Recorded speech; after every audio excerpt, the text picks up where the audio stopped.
Saludos amigos, hoy miércoles 10 de enero de este año 2018.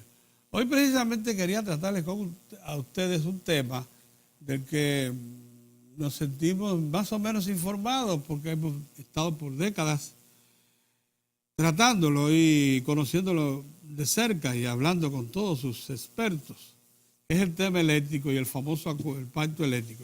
Quisiera hablar de ustedes solamente de eso, para no distraernos y poder darles algunas informaciones que consideramos valiosas en este momento para entender una aparente dicotomía. Ustedes ven a los dos sectores empresariales más importantes, el Consejo de Empresas respaldar el pacto y a un sector de los generadores que se expresa por intermedio de Morrison rechazar el pacto.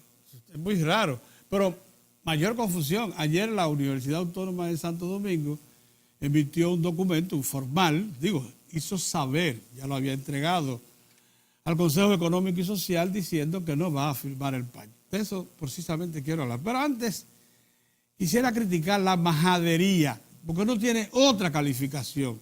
La majadería de medios de comunicación, algunos que se llaman hacedores de opinión pública, que ahora han aparecido politicastros y todo tipo de trasegantes vestido de periodista y de hacedor de opinión, rechazando que las autoridades de la AMET salgan a la calle a reclamar el marbete que autentifica la actualización de la placa. Eso es una majadería, unas ganas de crear problemas, porque la verdad es que todo el que conoce la ley y la responsabilidad pública tiene que saber que no puede transitar si no tiene su placa al día. Pero eso es tan simple como es. Ahora están criticando que la ley no autoriza tanto como una acción persecutoria de la AMET.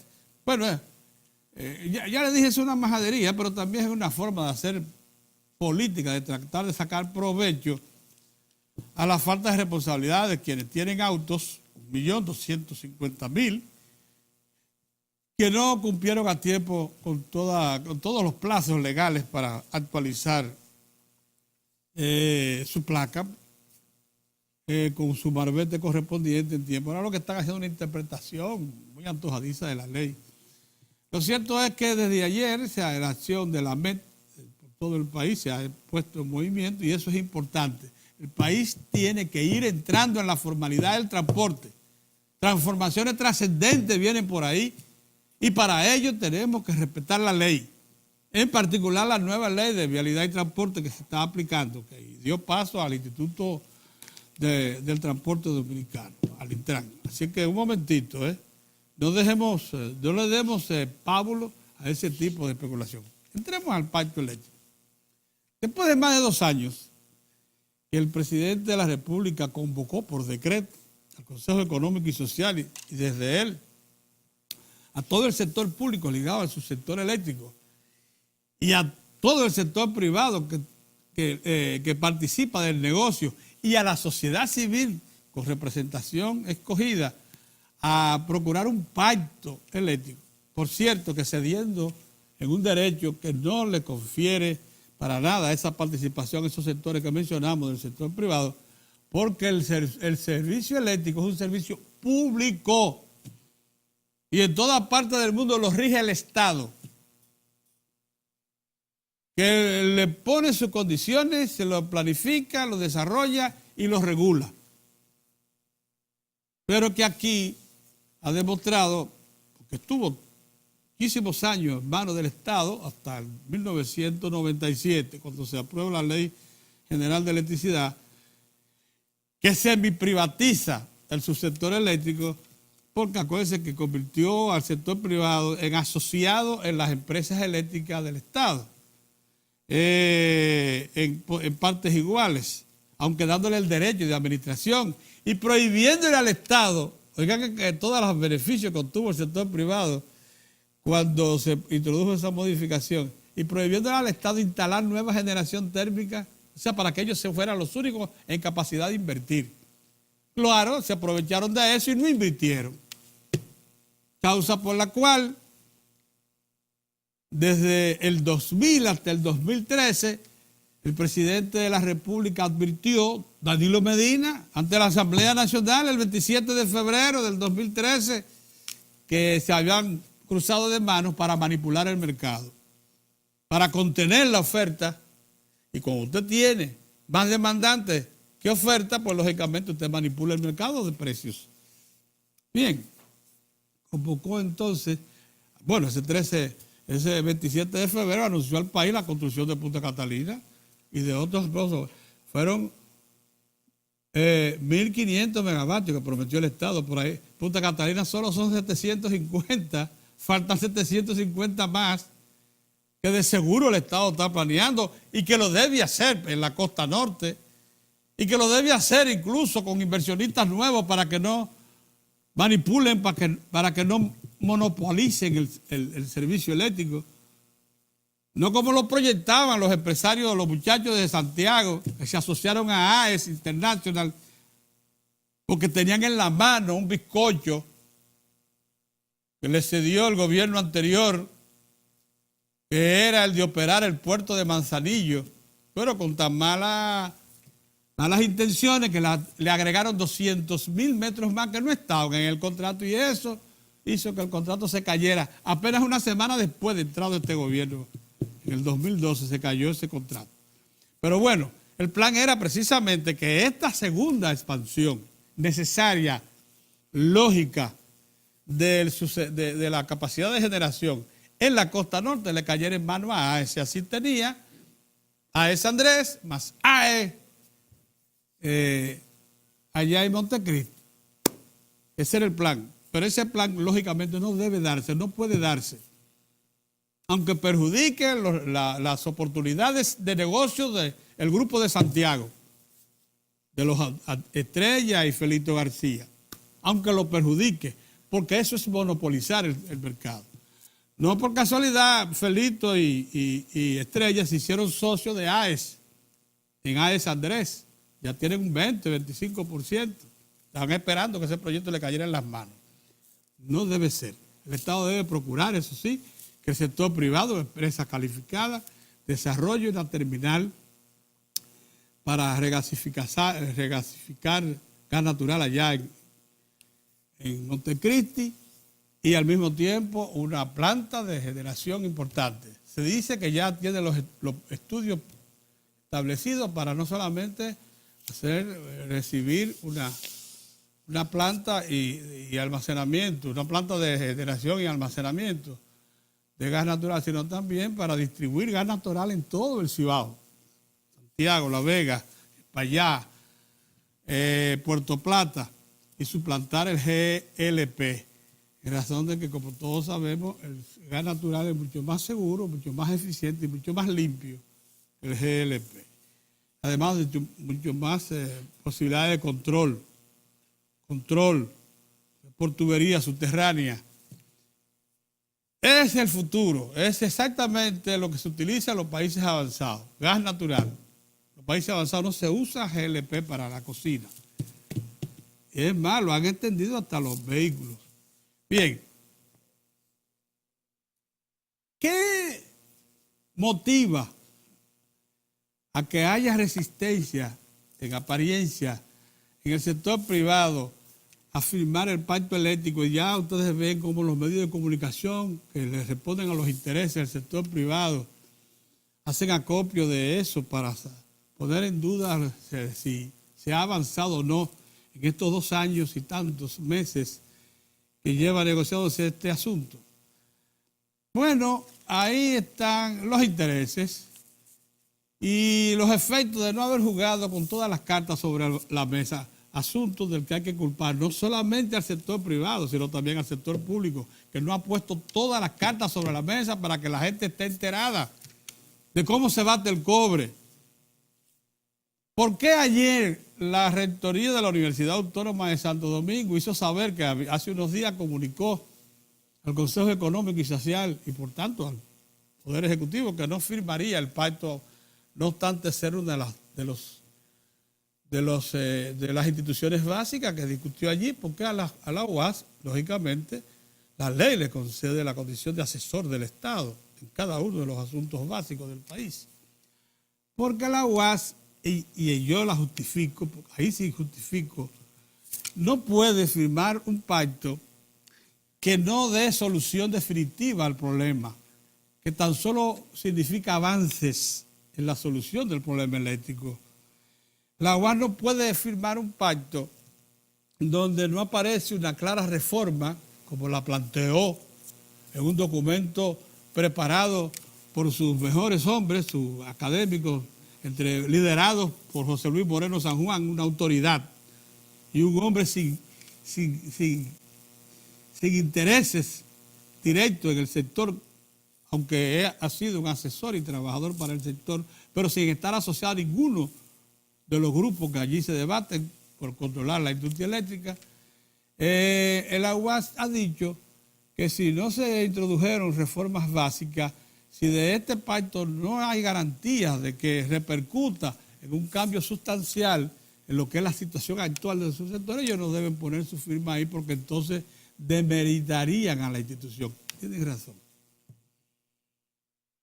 Ahora bien, ¿por qué el Estado considera que es un paso de avance? Bueno, porque el Estado cumplió, convocó al sector privado, le dijo, voy a ceder un derecho que tengo y voy a incorporar al sector privado a la discusión del pacto. Vengan, incorpórense.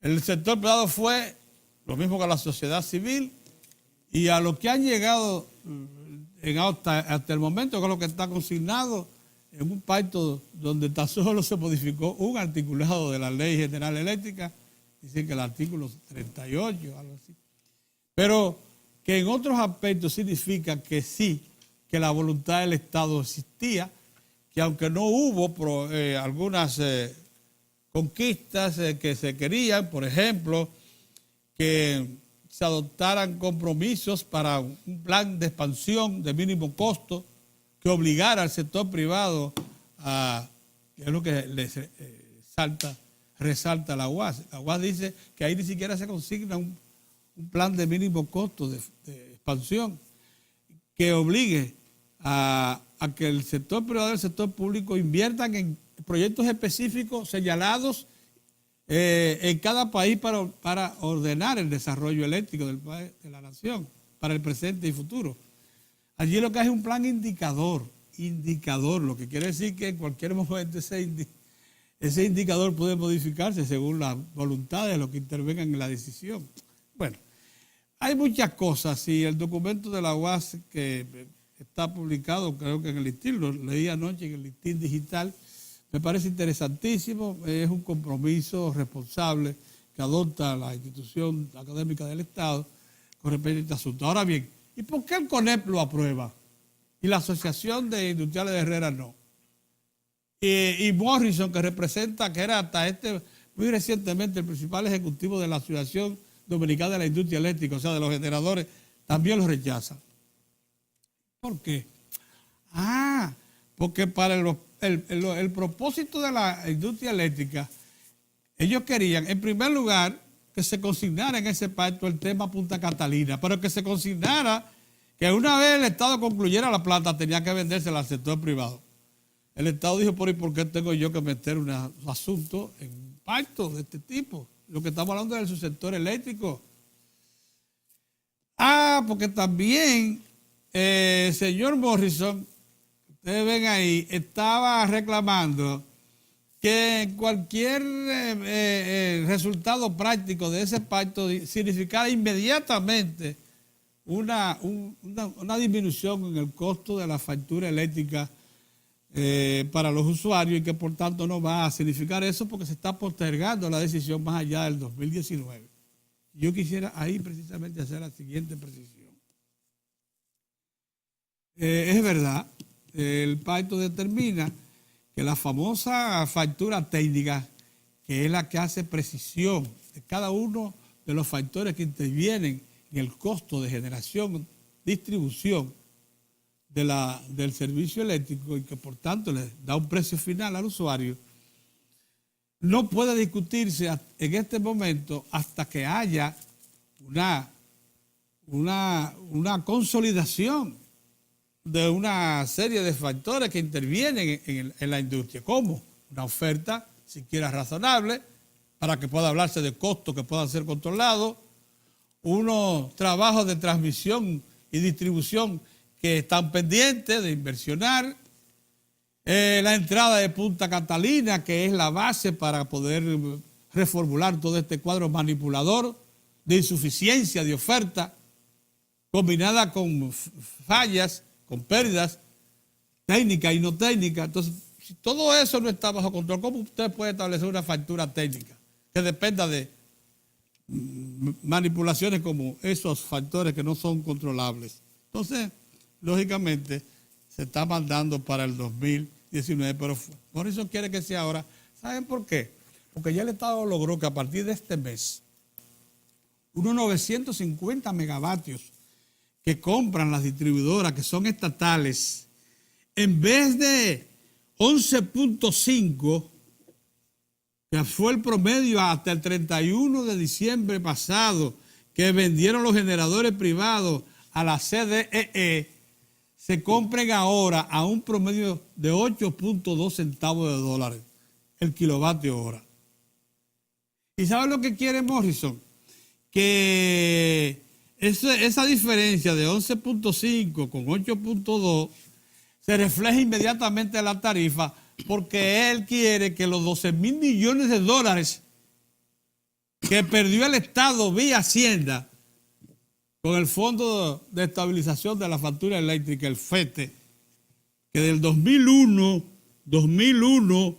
a 2016 absorbió pérdidas del subsector eléctrico por 12.000 millones de dólares. Él quiere que se incremente ese fondo para que el Estado sea más débil aún, para que el Estado esté más desprovisto de posibilidades de intervenir en el mercado de manera eficiente. Lógicamente, para también hacer más débil la tesorería pública, porque ese es el tesoro que pagó ese dinero. Por eso yo les hablaba ahorita de que si esto estuviera, si todas las cartas estuvieran sobre la mesa, si el Estado estuviera informándole al país que así fue, que con esos instrumentales y ese cuadro preocupante económico financiero que se está discutiendo un pacto eléctrico y el futuro del país, de un servicio que tiene más de 50 años de crisis, no estuviéramos tan confundidos cuando vemos dos posiciones tan confrontadas del mismo sector empresarial. CONEP apoyando en los generadores que son miembros del CONEP, que estuvieron junto al CONEP cuando trataron de impedir Punta Catalina como una iniciativa del Estado. Ahora aparente el CONEP apoyando y los generadores resistiendo. Pero no lo dicen públicamente, mandan a Morrison, porque no se atreven a decirlo públicamente. En razón de que ciertamente han ganado. Pues han ganado los generadores privados y que ha ganado el empresariado privado con el pacto eléctrico. Bueno, que el Estado le abrió la puerta para participar en un asunto en que le estaba vedado, porque eso es un servicio público y solo el Estado debe regularlo y debe proyectarlo. De tal manera que aunque no sea el principal responsable de la inversión de generación, por lo menos le ponga condiciones al sector privado para que invierta en los lugares que el Estado considere prioritarios. Por eso se habla del plan de expansión de mínimo costo. En resumen, es lo que quería transmitirle. Buenos días, don Mozart. ¿Qué tal, Pedro? Es bueno que estas informaciones se conozcan tal como son, para que ustedes entiendan esas dicotomías, esa aparente falta de visión que arrojan los que intervienen en una discusión como esta del pacto eléctrico, que ha consumido mucho más de 2 años de esfuerzos de muchas personas y a instituciones, y que parecería no haber llegado a nada importante. Sí llegó, sí avanzó, en la medida de lo posible. El Estado demostró que era posible ceder en algunos asuntos al sector privado, papeles que solamente habían correspondido al Estado, ha querido ser participativo. El sector privado entendió que en efecto, aunque no lo ganó todo, porque quería que también se pusiera Punta Catalina en el acuerdo y que se le vendiera obligado. Y eso que dice Morrison, que la disminución de precios que consiguió el Estado, porque tiene Punta Catalina previsto, porque si no tuviera Punta Catalina para entrar en agosto, no hubiese conseguido bajar el costo de la energía a 8 centavos de dólar el kilovatio hora de 11.5. Lógicamente, por eso le piden al Estado que lo refleje en el precio final de la energía. Ustedes saben cuál es el precio final de la energía que nosotros consumimos todos, 16.5. ¿Por qué 16.5 el costo del kilovatio hora? Porque con eso se cubren los costos de intermediación.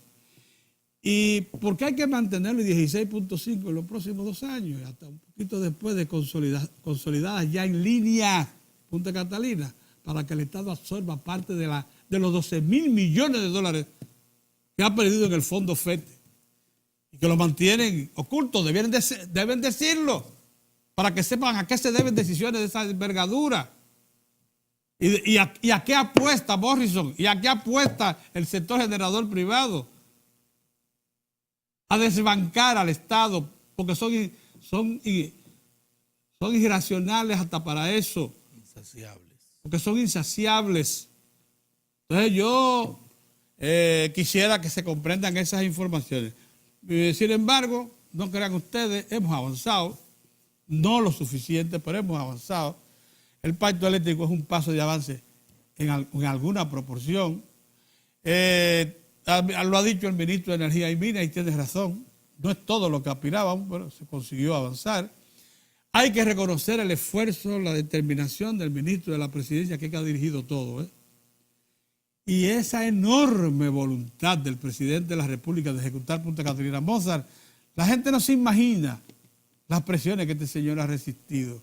No solamente locales, porque ustedes creen, porque si fuera solamente el Consejo Hombre de Empresa, las familias poderosas del país, esos organismos internacionales, multilaterales, todos en contra.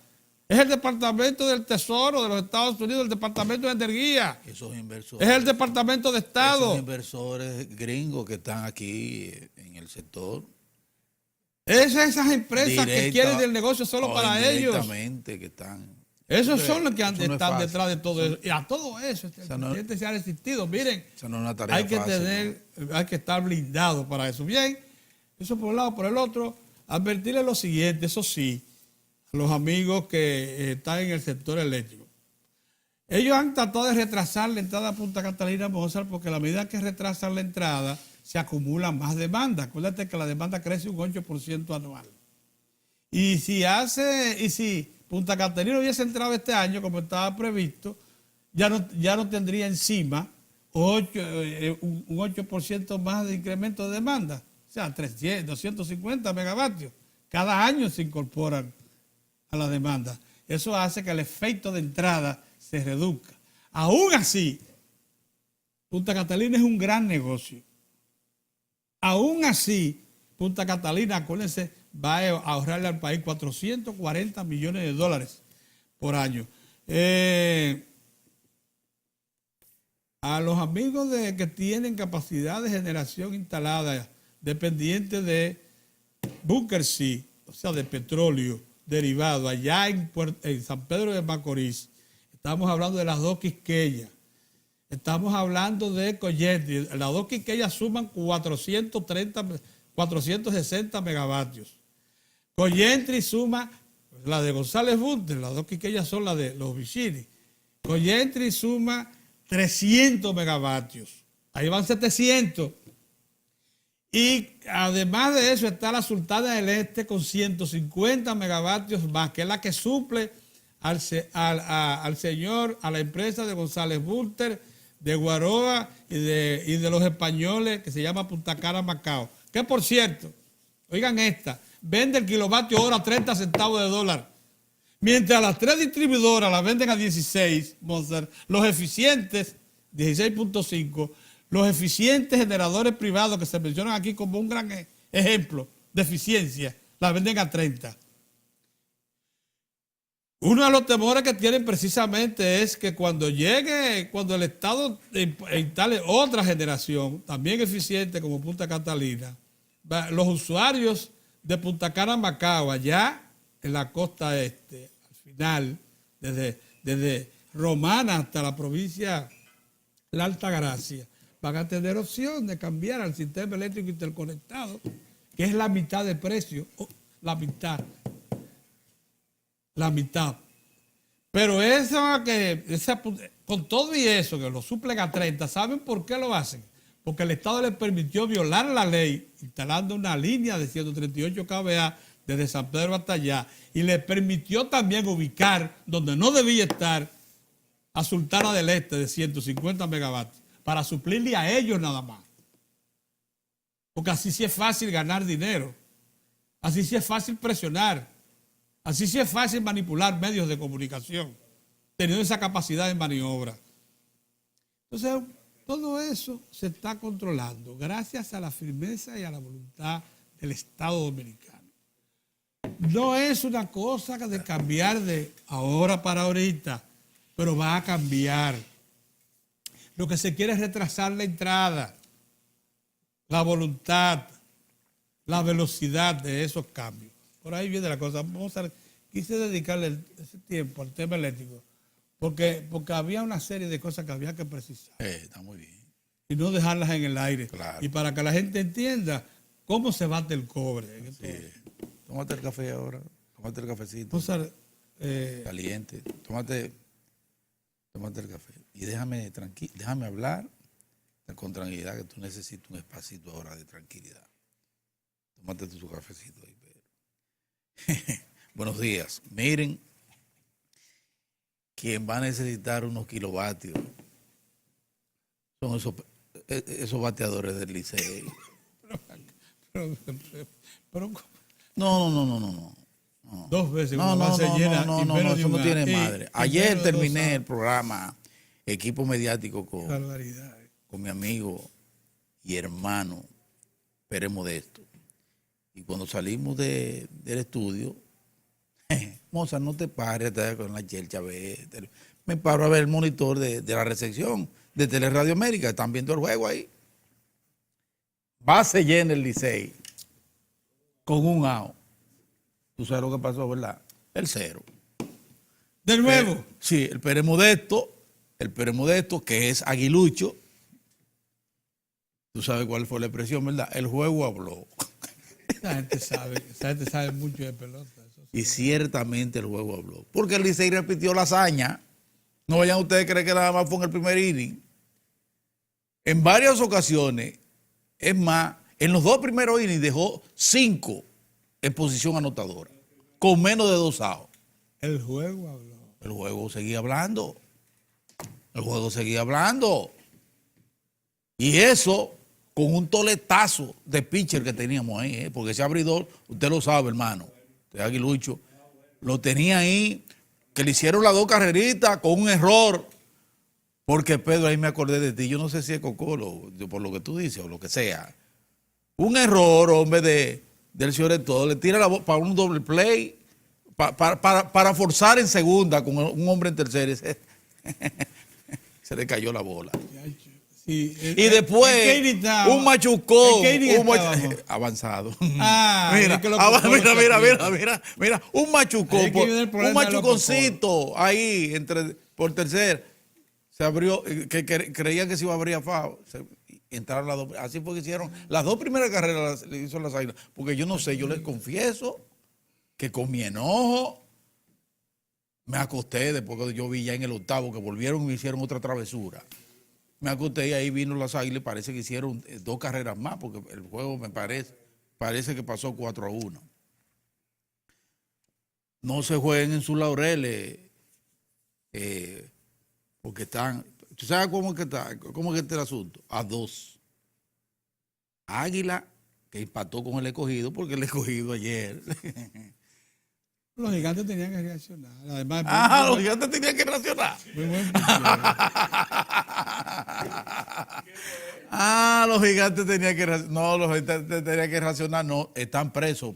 Mira, Pedro, esas aguilitas no son fáciles.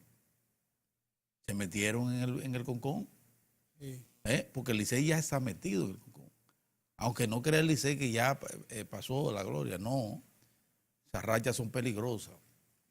Pero mira, bueno, vamos a echarle el ojo al Rosgainer ese de carita de asiático, sí, que la sacó de los Gigantes, porque ese muchacho es uno de los valores de los Yankees de Nueva York, que usaron mucho en la temporada pasada. Y tiene una fuerza enorme el flaquito ese. Yo lo he visto sacarle en el Yankee Stadium por el right y por el left. El play es un espectáculo completo, ahí se ve de todo. Ahí se ve de todo. Uno la pasa bien en los plays. Miren, pero vamos ahora al gran estadio que es el país. No sé si, supongo que referiste el terremoto terrible, Pedro, un terremoto fuerte. 7.6. 7.8 en las costas entre Honduras y Cuba. Sí. Se sintió muy fuerte, sobre todo en Honduras, y se sintió por Puerto Rico. Incluso se llamó allá, sí, a un llamado de alerta de tsunami que hubo anoche. Se descartó. Pero hubo anoche un llamado, sí. Una advertencia. Una advertencia. No se produjo, pero porque parece que fue profundo. Porque profundo, pero Pedro, 7.8, eso es mucho. No, pero es sorprendente. Eso es sorprendente. La verdad que debió haber generado un... Sí. Por lo menos un tsunami. Un tsunami terrible. Dios nos libre a todos. A todo el Caribe. A todo el Caribe nos libre de situaciones de esa naturaleza. Pedro, tú decías al final de tu gran exposición, como siempre, en un tema que tú manejas tan bien, que es el tema eléctrico, tú decías algo muy importante, que es avanzar. Sí. Las apuestas a lograr el ideal de un propósito puede ser en ocasiones incluso frustrante. En ocasiones, sí. En ocasiones. Usted tiene que presentarse metas, objetivos, planteárselo muy bien, encaminar todos los esfuerzos en búsqueda de esas metas y esos objetivos, pero tiene que tener presente siempre que usted se está manejando, y sobre todo en este caso, un contexto sumamente delicado que tiene que tomar aristas tan importantes como son un problema tan añejo y tan complejo como es el eléctrico. No es fácil. El solo hecho de presentar, de que tengamos la voluntad desde el poder, desde el Estado, desde la presidencia de la República en resolver ese problema, ya eso de por sí es ganancia de causa para la nación. El que tengamos un presidente que ha dicho no voy a ir al meollo del asunto, voy a arriesgarme, voy a pisar callosidades si es necesario. Sin dejar de ser inclusivo. Exacto. Tomando en cuenta todos los sectores, exacto, Pedro, porque es lo que te estoy diciendo, sí, es un asunto complejo, sí, no es tan fácil. Es verdad. Uno desde las gradas ve las cosas, pero cuando usted está en el terreno de juego, es que usted se da cuenta cómo que se manejan las situaciones. Y el presidente de la República, todos debemos aplaudir que tomó la decisión firme y ha mantenido la firmeza de avanzar en el proceso de reforma del subsector eléctrico en el país. Y lo ha ido logrando. Porque el solo hecho de que se sentaran en la mesa de las negociaciones, sorteando situaciones, señores, terribles, donde no se reparó en nada, porque se apeló a muchos recursos, a estratagemas, a búsqueda de recursos externos, a manipular cifras, a manipular informaciones en los organismos crediticios internacionales, a sabotear a la República Dominicana, a movilizar vicepresidente de Estados Unidos para bloquear el proceso de reforma, y aún así estamos donde estamos, a punto de firmar un pacto. Entonces yo pienso que solo la mezquindad en grado sumo puede no reconocer que hemos avanzado, sí, claro, en el proceso que es, oigan lo que les voy a decir, eso no se devuelve. El proceso hacia la reforma del subsector eléctrico para hacerlo eficiente, para quitarnos de encima esa angustia permanente histórica tan pesada de los apagones que ha hecho rico a tantos y ha llevado a la tumba a tantos otros, porque es así. Los apagones han sido causa de terribles secuelas en el seno de la población. Ha sido un factor que nos ha impedido avanzar más en el proceso de desarrollo nacional, porque en todo lo que es la cadena de costos del sector productivo, el subsector eléctrico, la energía, tiene un valor terrible. Y entonces ahí fíjense como todavía hoy hay gente que está vendiendo el kilovatio hora, como tú dices. ¿Al doble? Al doble. Y dice que son eficientes. Porque son unos barbarazos. Esa gente, ahí es que se da con todo rigor lo que decía el Papa Juan Pablo II. El capitalismo salvaje se pone de manifiesto. Y así es. Precisamente en ese sector de los generadores eléctricos de la República Dominicana. Gente que todavía está apostando, por ejemplo, atención a esto, a que se mantenga después del 22 el pacto con la generadora esta para la planta esta que apagada. De Coyentri. De No, Coyentri. yo quería llevarla al 30. Al 30. Quieren, se permanecen en eso. Ellos están en eso. Eso termina el 22. Pero ellos quieren que eso se lo prorroguen.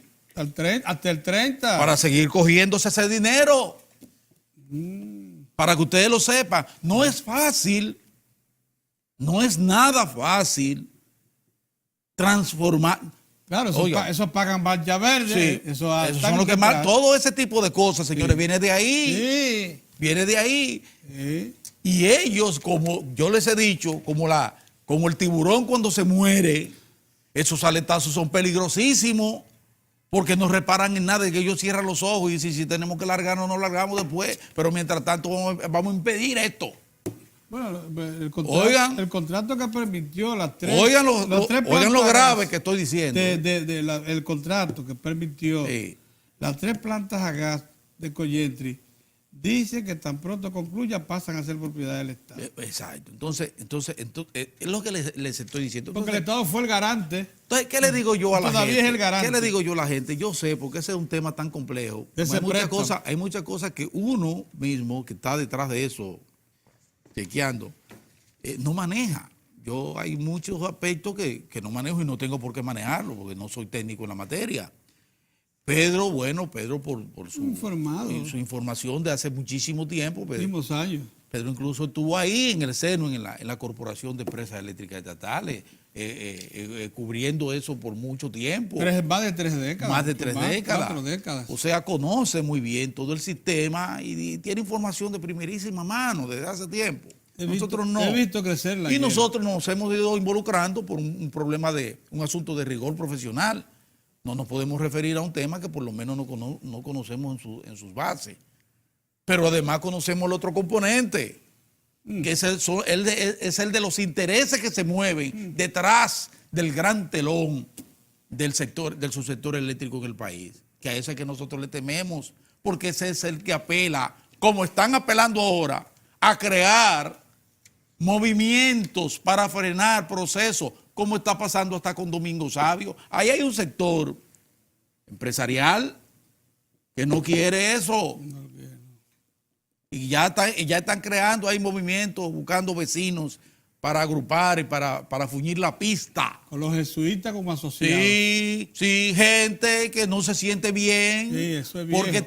Porque primero porque lo van a poner en cintura, aparte de ellos.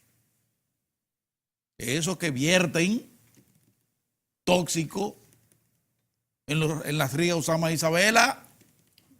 ¿Te imaginas que el Estado sea el que recupere el río cuando los que tienen la concesión no han hecho casi nada? Eso que estuvieron tratando de evitar que cesara en la ría el desguace de barcos y que no quieren. Y otros, que eso sí es insólito, que han vivido de la pobreza, que necesitan esos cordones de miseria para ser líderes y al mismo tiempo agenciarse unos recursos internacionales en su vocería como supuestos defensores. Sorprendente, pero es de la vulnerabilidad de los sectores vulnerables de la República Dominicana. Insólito, pero cierto, para que ustedes lo sepan. Entonces, nosotros ¿a qué estamos abocados? Primero a mantenernos vigilantes, vigilante frente a todos estos procesos que son irreversibles. Sí, son irreversibles. Que como dijo el presidente de la República, las reformas que él inició en el 2012 tienen la virtud de que están hechas, están pensadas de tal manera que no tienen forma de ser regresada al punto de origen. Al punto de origen por ninguna otra administración que venga. Por ninguna otra. Así sea de la propia. Virtuoso eso es importante. Porque aquí tenemos ejemplos de sobra de cómo hemos regresado procesos, Pedro, en forma increíble. Lo que pasó aquí en el 2003 te lo dice todo. Nosotros pasamos de ser un país que logró sacar de la pobreza a cantidad de 1.500.000 personas y en solo un año las retornó todas hacia atrás. Todo el que había sido para atrás. Aquí no puede repetirse situaciones de esa naturaleza.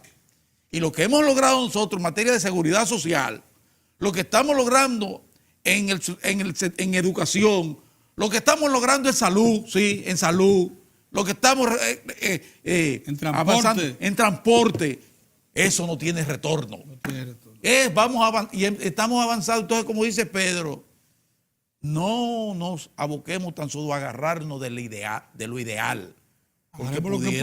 Porque en países como el nuestro, con tantas debilidades institucionales y que todavía tenemos a sectores económicos que influyen todavía mucho en las instituciones del Estado Dominicano, influyen, Pedro, sí, influyen. Tienen capacidad, porque han agarrado y se han metido en los bolsillos las instituciones de la denominada sociedad civil, sí, para usarla como brazo de presión, para detener los procesos de reformas estructurales del país. Porque por eso ustedes ven participación ciudadana y un sinnúmero de entidades que se han desnaturalizado completamente porque han estado haciendo acopio de recursos y de influencias de esos sectores para detener procesos como los que estamos llevando a cabo. Sí. Y han apelado a discurso. Porque si fuera verdad, como es el caso del tema de la corrupción, del combate a la corrupción y a la impunidad, muchos de ellos no aceptaran un centavo de los impunes. No lo aceptaran porque parte de las grandes riquezas nacionales son fruto de la corrupción y de la impunidad. Para que no nos vayamos muy lejos, para que no nos vayamos. Así que vamos a cogerlo suave y vamos a llamar la atención a que continuemos en un proceso entre un sector empresarial, que los hay, y que es una gran mayoría, que quiere y que sabe, porque lo ha sentido, que este proceso de reforma debe continuar, que este proceso de estabilidad económica, social y política debe continuar. Así sea por etapas. Y ellos deben ser parte, protagonistas junto con el Estado, en una mancomunidad de esfuerzo para tratar de darle a este país el desarrollo integral con equidad que merece. Buenos días, don Orión. Saludos, amigos, saludos. Gracias por estar con nosotros. Un pequeño rebalón del Escogido anoche, no creo yo que sea. Y del Licey también, pero está bien. Pero quédate en el Escogido, que tu interés. No, está bien, no te enfades. Pero ¿por qué te vas al Licey? No, ¿cómo está? A 2 juegos del Licey, no hay problema. Lo que pasa es que al Escogido le convenía que el Licey ganara para mantenerse un juego por encima de las Águilas. A quien acaban de darle casa es al Escogido. Nosotros somos como el alacrán, no importa que nos ahoguemos. Si el Licey se ahogó, está muy bien. Pero en eso están las Águilas también. Sí. En eso ustedes son aliados. Bueno, señores, miren, hoy el equipo está reflexionando sobre un tema que si se ve solo aislado, pero podremos pasarnos discutiendo mucho tiempo, que es el tema del pacto eléctrico. De hecho, llevamos 2 años en esos menesteres y los intereses son irreconciliables. No hay forma que no sea con una acción firme del Estado cambiar la correlación de privilegio, manejo desleal del sector por parte de los líderes actuales de la industria eléctrica. Solamente los hechos siempre tosudos nos señalan lo que está pasando. Este país pobre, en los últimos 10, 12 años, ha transferido desde el presupuesto de la República a ese sector 12.000 millones. Desde el 2001 al 2016. casi 13.000 millones. Casi 13.000 millones de dólares. Así es. Si usted alguien que lo haga ahí. De la tesorería de la República. Sí, de nosotros, de los contribuyentes, de lo que nosotros pagamos en impuestos, en arbitrios, hemos transferido a ese sector. Y ese sector durante 12 años nos ha dicho a nosotros que los responsables de la maldición del sector eléctrico son las distribuidoras. Y en una oportunidad el Estado, en la representación del gobierno, le transfirió a las 3 distribuidoras. Ustedes dicen que ese es el problema, ténganla, manéjenlo juntos. Y las 3 distribuidoras quebraron en manos de ese sector. Así fue. O sea, la historia está ahí, quebraron las 3. Y en alguna situación se hizo tan patético el abuso corporativo que una de esas distribuidoras fue transferida en venta a un banco de inversión francés en 72 pesos. En ese momento equivalente a $3. TCW se llamaba la institución. Lo vendieron en 72 pesos, con la única encomienda de que ese banco de inversión sometiera al Estado Dominicano en 6 instancias diferentes a nivel internacional por la misma causa, que era aquella razón de decir de que tiene una figura jurídica que me voy a acordar ahora, es decir, tú impediste lucro cesante, tú fuiste el responsable de que yo no ganara dinero. El lucro cesante, cesó mi lucro a consecuencia de una acción del Estado Dominicano, lucro cesante. Y entonces el Estado Dominicano eso hizo AES, gastó 13 millones de dólares en para abogados. Para que se acuerde la gente, fue AES que hizo eso, no fue otra cosa. Y tuvo que readquirir la distribuidora como una solución a ese conflicto por 23 millones de dólares. ¿Nos acordamos de eso? Así fue. Entonces, entonces aparecen estos muchachos técnicos, le dicen, usted además lo vamos a nombrar presidente de la República. Lo vamos a nombrar presidente de la República. ¿Y creen que eso es así? Y lo vamos a poner, usted haga su partido y todo, y no se preocupe, dele para adelante. Que esta es una república bananera, y cuando usted sea, aún como candidato, que usted debería desprenderse de eso, usted convoca una rueda de prensa y dice que el pacto eléctrico que se va a firmar, que se discutió durante 2 años, lo que trae como consecuencia es que al contrario, va a aumentar el precio de la energía, y el gobierno se ha quedado con la baja en el precio de los combustibles ocurrida durante los últimos 3 años. Oye, qué planteamiento más estrambótico. Es decir, ese pacto trae como consecuencia que los usuarios y los consumidores del sector eléctrico van a tener una energía más cara y más escasa. Y además el Estado se ha quedado con más cuarto que el gobierno haitiano, digo yo, porque se quedó con los efectos, con los sobrantes de la baja en los precios de los combustibles. Entonces, por eso yo digo que Pedro, Mozart, Héctor, nosotros deberíamos ver siempre todo en conjunto, partiendo del hecho de que este año es el año de la consolidación de la economía dominicana. Sí, miren, el petróleo hoy está a $63 el barril, el de referencia. Aumentó 1,63, $1.63. ¿Y tú sabes cuál es el contrato al término? Es a febrero, es decir, estaríamos con ese precio en referencia un mes y algo, todo un mes. Tú has dicho que el consumo de petróleo de la República Dominicana debe ser alrededor de 150,000 barriles diarios de petróleo, de los cuales la refinería dominicana procesa unos 33,000. Nosotros hay que comprarlo, y hemos dicho que por cada barril, cada aumento de $1 en el barril de petróleo a nivel internacional le cuesta a la economía dominicana 50 millones. 50 millones. Entonces, el tema eléctrico, Pedro, no es un tema adicional, no es un tema de un acuerdo puro y simple, es de un proceso. Es de un proceso que va en varias cosas, que va a la recomposición de la materia prima que utilizamos para producir energía, si es materia fósil, o si nos vamos al aire y nos vamos al sol, o si nos vamos al carbón y al gas natural. Es así. Entonces, ese es un proceso que puede tardar años en estabilizar debidamente para que la industria eléctrica o el subsector eléctrico le sirva también de locomotora al trayecto que debe recorrer la economía para colocarse a la puerta del desarrollo. ¿Es así? Sí. Entonces, que no nos desvíen, Pedro. No. Yo estoy completamente de acuerdo con el señor Antonio Issa, el ministro de Energía y Minas, que ha dicho que vamos a firmar el acuerdo como sea y con quien quiera, que el consenso no es unanimidad.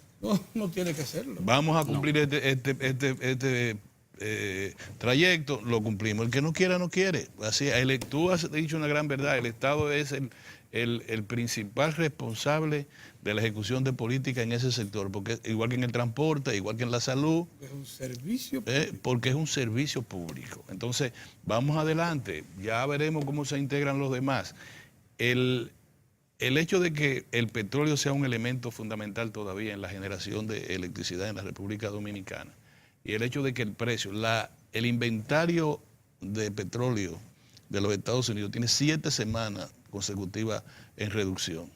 Y esa es la referencia para aumentar el precio. En la medida en que los Estados Unidos bajan su inventario, esa medida, las bolsas mercantiles de la Unión Americana, pues marchan al alza. No es la OPE ni nada, es la gran potencia de los Estados Unidos. Entonces, veremos a ver cómo vamos caminando. Yo creo que ya no se puede estar hablando de pacto eléctrico, porque con esa gente no se puede, Pedro. Esa gente quiere mantener el mismo esquema de desleal, de empresarial, Sí, que quiere decir, es desleal. nosotros imponemos un precio, la distribuidora que lo impongan a los consumidores y que se refleje el precio que tiene la industria. ¿Tú sabes cuál es la industria de ellos? Sí, Que la venden a 33 centavos el kilovatio hora allá en Punta Cana, Macao. Sí, En la empresa privada esa que es la genera industria, esa es. y distribuye. Ese el es- doble justo de lo que Ese es el esquema neoliberal de que si usted no puede estar vivo, que se muera. el doble de los 16.5 a que vende el sector Sí. público.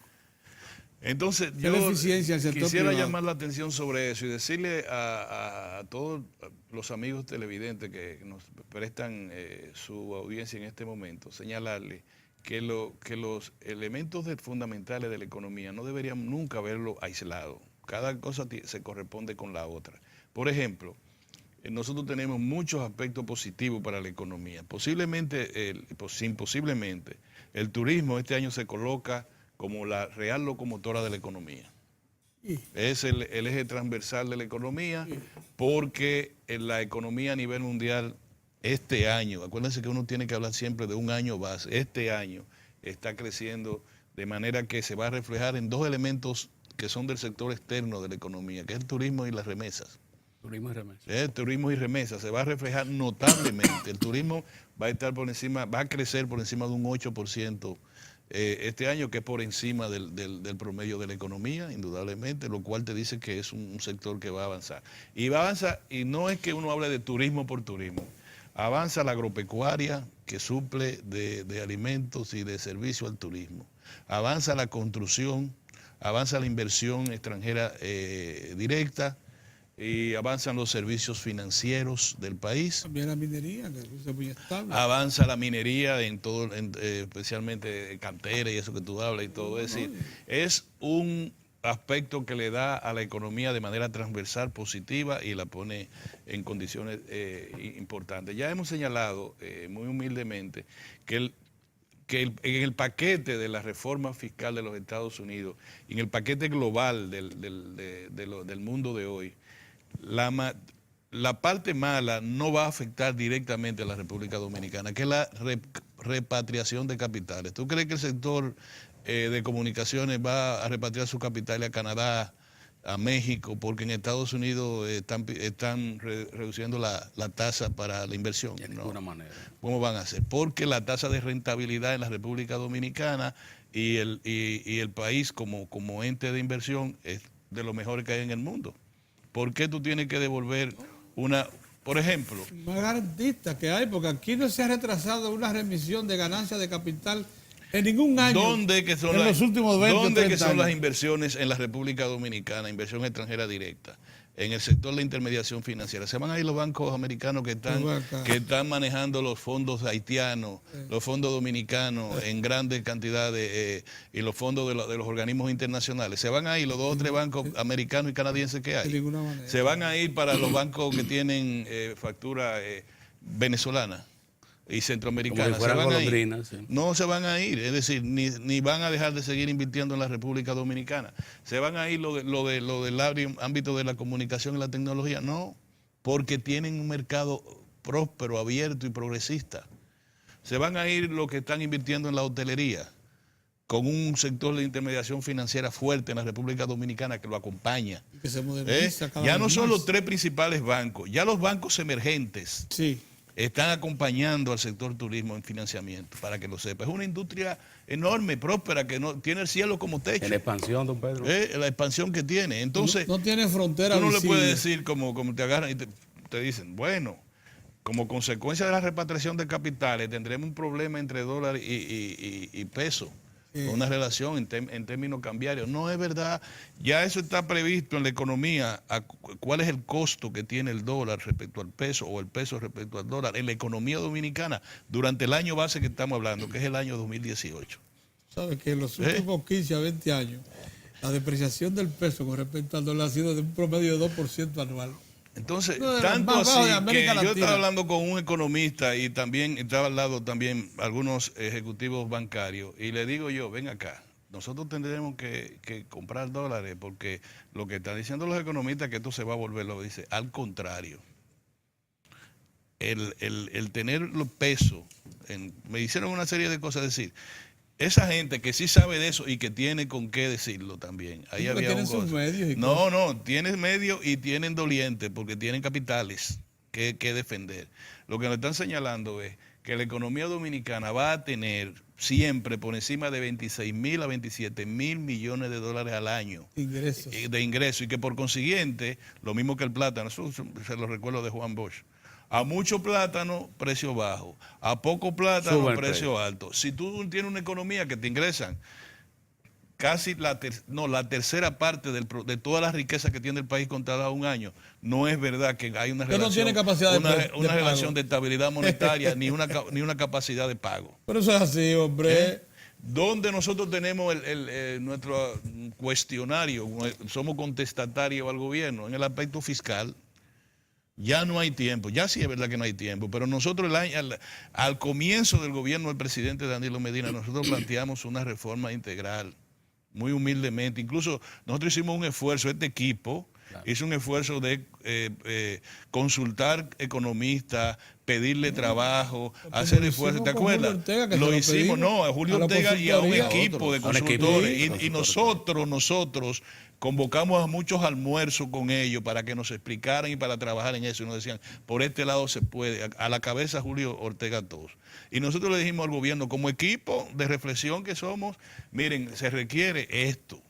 No, eso no puede ser, el costo político es más elevado, que sé yo cuánto, que esto, lo otro. Hoy tenemos nosotros que para poder disminuir a un 2.2 en proporción al Producto Interno Bruto, el déficit fiscal, que es el endeudamiento en realidad, es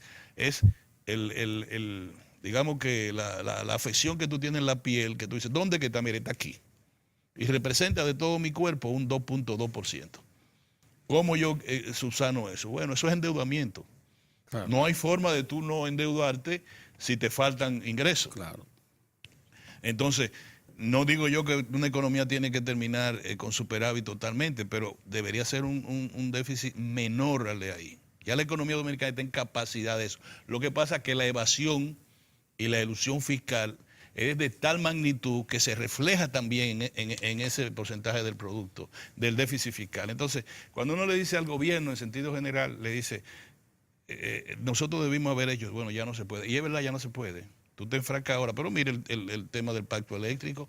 Nosotros dejamos que la pequeña culebrita venenosa, que estaba, no, déjala ahí, que eso incluso la vamos a llevar al zoológico, no te preocupes, se ha convertido en una conscriptora de esas que te agarran y han agarrado a la sociedad, la han envuelto, y para tú quitártela ahora va a tener que pasar unos años. Entonces, ¿qué ha pasado? Bueno, para disminuir ese déficit fiscal, le están dando aquí a la clase media y a la pequeña. Y te voy a decir una cosa, ayer salió una nota, y posiblemente alguno de ustedes la haya podido recordar, señalando, y era del propio Palacio Nacional, de su equipo de prensa, que en los 64 meses del gobierno del presidente Danilo Medina, la cantidad de capitales que se han dirigido en financiamiento a la pequeña y a la mediana empresa. Más de 155 mil millones. 155 mil millones de pesos. ¿Va a ver si usted que eso no va a repercutir? Mientras el gobierno le pone dinero por un bolsillo, se lo saca por el otro. A la pequeña y a la mediana empresa. No, ahora, para poder supuestamente disminuir el déficit fiscal, le sacan el dinero por el otro bolsillo. Sí. Entonces no puede ser. Esa es la parte que yo veo más preocupante, pero el sector externo es favorable para la economía. Si el Ministerio de Minería hace algunos ajustes y podemos manejar mejor el tema de minería, el Ministerio de Energía y Minas, todavía podría ser mejor el año 2018. Entonces, sí. ¿Qué vamos a hacer con el sector eléctrico? Que el gobierno tenga un poco de pantalones y que el ministro de Energía y Minas diga, el miércoles vamos a firmar eso. Y a partir de ahí, para eso están los decretos y para eso están las leyes. Claro, claro. Y a partir de ahí, el que se va del país, habrán inversiones en ese sector. Ese es un sector promisorio.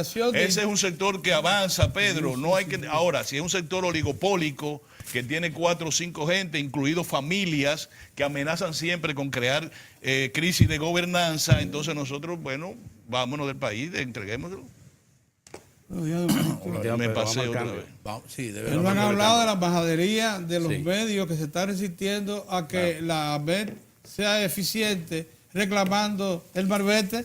Usted habrá visto, o sea, que se incumpla con la ley. Sí, Pedro, pero eso no tiene que tener publicidad. No. ¿Qué tú haces? Si tú andas sin placa, ¿qué pasa? Adiós, tú estás violentando. Violando la ley. Entonces ya. Y punto. Ya, nada. El que está agarrando ya, Pedro, el que ande sin placa, el que ande sin... Bueno, así es. Sí, o sea, la ley, eso no puede ser el ruido para el país. Exacto. Para tú hacer una publicidad que tú vas a actuar. No, que nos lo vamos a llevar, que nos lo llevamos de este tamaño, que lo vamos a poner en un almacén, que sé yo qué. Nada, tú andas sin placa, tú sabes lo que te va a pasar. La consecuencia, usted asume la consecuencia. Vámonos a un cambio, señores.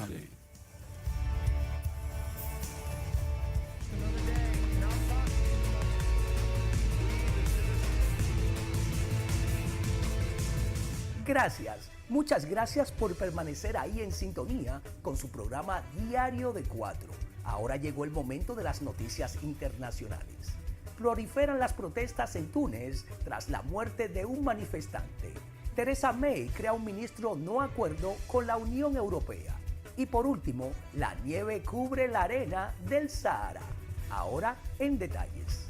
Cientos de personas han salido a la calle en una serie de movilizaciones que se han extendido a más de 10 ciudades desde el pasado lunes. Aumentan las protestas en Túnez por las políticas de austeridad, el aumento de precio, las subidas de impuestos y la opresión policial, denunciadas por colectivos de universitarios, activistas de izquierdas y el principal partido de la oposición. Todas las medidas están incluidas en los presupuestos generales del Estado que el Ejecutivo tunecino ha aprobado bajo la presión del Fondo Monetario Internacional y el Banco Mundial, que le exige importantes recortes a cambio del crédito que se le concedió en 2016.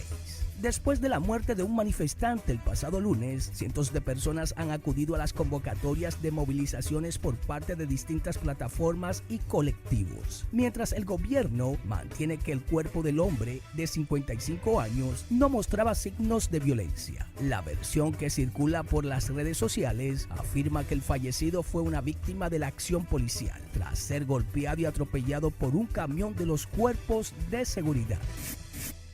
Theresa May concluye su precipitada y caótica reforma de gobierno.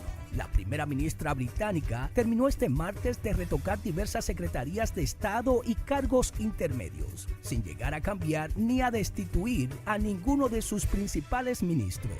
Entre las reformas más destacables, cabe mencionar la de Steve Baker, que pasa de número 2 del departamento del Brexit a ministro especial de un no acuerdo con la Unión Europea. Cambios sintomáticos que refuerzan la opinión de los detractores de May, que la ven al frente de un gobierno sin rumbo ni ideas claras, poco antes de que arranque la segunda ronda de negociaciones con Bruselas. Un manto de nieve cubrió el desierto del Sahara el domingo 7 de enero para disfrute estético de lugareños y turistas. Es la cuarta vez que se produce este fenómeno climático en Ain Sefra en 37 años. La ciudad argelina de Ain Sefra es conocida como la puerta de entrada al Sahara, el desierto más caliente del mundo. Un extraño temporal frío trajo la nieve en polvo a estas latitudes, pero la vista no duró mucho tiempo, ya que el aumento de las temperaturas la derritió durante el día. TCA Argelia informó que cayeron algo más de 40 centímetros de nieve desde primeras horas de la mañana y que comenzaron a fundirse después de las 5 de la tarde hora local. Para Diario de 4 en las internacionales, Giovanni Ramírez. Ahora nos vamos a una pausa y luego continuamos con más de Diario de 4.